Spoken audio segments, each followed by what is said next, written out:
At the end of the day, every single business is really about one thing: making a promise to a customer. A promise that you'll deliver what they want when you said you would. But how does a massive, complex system like SAP actually figure out if you can keep that promise? Well, today, we're going to dive into the hidden logic that makes it all work. Available to promise, or ATP. So it always starts with this really simple question, right? A customer puts in an order, and the first thing anyone asks is, hey, do we have it in stock? It's the most natural first step. You just go check the inventory. But, and this is the key thing, what if I told you that is completely the wrong question to ask? Seriously, in the complex world of modern supply chains, just counting what's on the shelf doesn't even begin to tell you the real story. The right question, the one that entire supply chains are built around, is actually this: when can we confidently promise that product to our customer? You see how that shifts everything? It's not about a static number anymore. It's about a dynamic commitment. And answering that question, well, that's the entire job of ATP. So let's get into it. You see, ATP isn't just some glorified stock report. It's a way more sophisticated logic engine. It has to look at what's on the shelf, sure, but also what's on a truck, what's coming in from a supplier, and what's already been promised to someone else. So let's break that down. What is available to promise really? It's a logic engine that's all about calculating a reliable commitment date. And look at the keywords here: business rules, future supply, and future demand. It's not just about what you have now, it's about what you will have and what you've already promised away. Okay, so to really get our heads around how SAP builds this logic, I like to think of it as a three-legged stool. All three legs have to be there and be configured correctly. If even one of them is wobbly, the whole thing just collapses, and you start breaking promises. So, leg number one is the checking group. Think of it like a traffic controller for a specific product. It basically decides, do we lump all of today's demand into one big bucket, or do we track every single order individually? Now here's a pro tip. In any modern system, you should always choose individual requirements. That little performance gain from daily tracking is nothing compared to the clarity you get when you need to figure out why an order was confirmed. All right, leg number two is the checking rule. And honestly, this one's the easy part because SAP pretty much handles it for you. It just identifies what you're doing. So if you're creating a sales order, that's rule A. You're making a promise. If you're creating a delivery to actually ship it, that's rule B. This lets you have different logic for promising versus shipping, which is pretty smart. And that brings us to the third leg, which is without a doubt the most important one: the scope of check. This is the master control panel. It's the matrix where the first two legs, the product and the transaction, meet. This is where you, the business, get to define what the word available actually means to you. Okay, so section 3, writing the availability rules, a deep dive into the scope of check.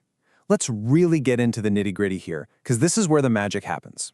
Getting these rules right is what separates a company that keeps its promises from one that's constantly putting out fires.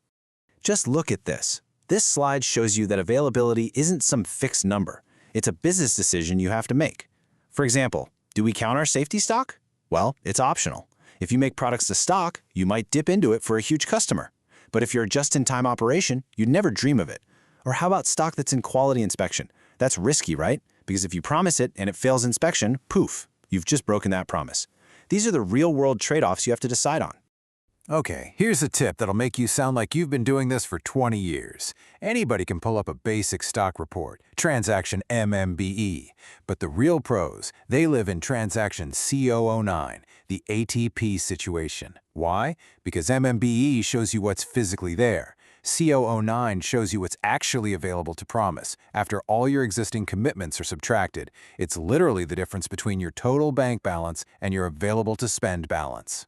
But inside that scope of check, there is one little checkbox that is, I'm not kidding, the single most misunderstood and dangerous setting in the whole system: replenishment lead time, or RLT. And here is the trap. It's a huge one. When you activate replenishment lead time, you are telling the system that if you run out of stock, it's okay. You can just make or buy more. And in doing so, the system makes a wild, dangerous assumption that you have infinite capacity to do that. So let's play this out. Imagine a customer calls you up. They want 1 million units of your product. You check the warehouse, you have 0. Nothing. Not a single one. But with RLT switched on, the system doesn't even blink. It looks at the material master, sees the replenishment lead time is, let's say, 10 days, and it confidently confirms the entire order for delivery in 10 days. It doesn't check your factory schedule. It doesn't check your supplier stock. It just assumes. And that, my friends, is how one little checkbox can create a backorder nightmare. Okay, Section 4, calculating the promise date, the system's time machine. So we figured out what stock the system is allowed to promise. Now, how does it figure out when you can actually get it to the customer? This is where SAP's own little time machine kicks in. It usually starts with something called backward scheduling. It's pretty logical, actually. In step 1, you start with what the customer wants, their requested date. Then, the system works backwards in time. It subtracts the transit time, the loading time, the picking and packing time, all the way until it lands on a single day, the material availability date. And then comes the big question in step 6. Is the stock available on that date based on our rules? If yes, great, the date is confirmed. If not, the system flips around and does forward scheduling to tell you the earliest date you can promise. All right, Section 5. Beyond first come, first served. Protecting VIP customers. Now, everything we've talked about so far is basically first come, first served. Which sounds fair, right? But in the real world, we all know some customers are more equal than others. So what do you do when there's a shortage and you absolutely have to protect your biggest, most important accounts? And this is where a really powerful, advanced feature called product allocation comes into play. Think of it as a quota system. It's super common in industries like semiconductors, where demand is always crazy high. When an order from a VIP customer comes in, ATP does its normal check, but then it does a second check. Does this customer still have any of their quota left for this week or month? You have to get a yes on both checks to confirm the order. And I want to be really clear about this. Product allocation is a hard stop. I mean, you could have a warehouse literally overflowing with product, 10,000 units just sitting there. But if that specific customer has used up all their allocation for the period, the system will confirm 0. Period. It's an incredibly powerful way to make sure your business strategy is actually enforced by the system, especially when things get tight.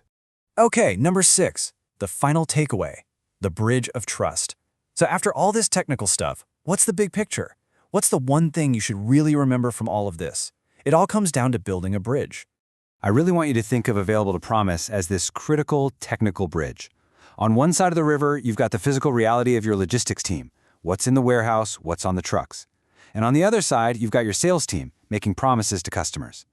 ATP is the bridge that connects them. And if that bridge is built with bad rules and faulty logic, it's going to collapse. And when it does, you get broken promises. So, I'll just leave you with this one question to think about for your own business. When your company makes a commitment to a customer, does your system, does it tell the truth about what you can deliver?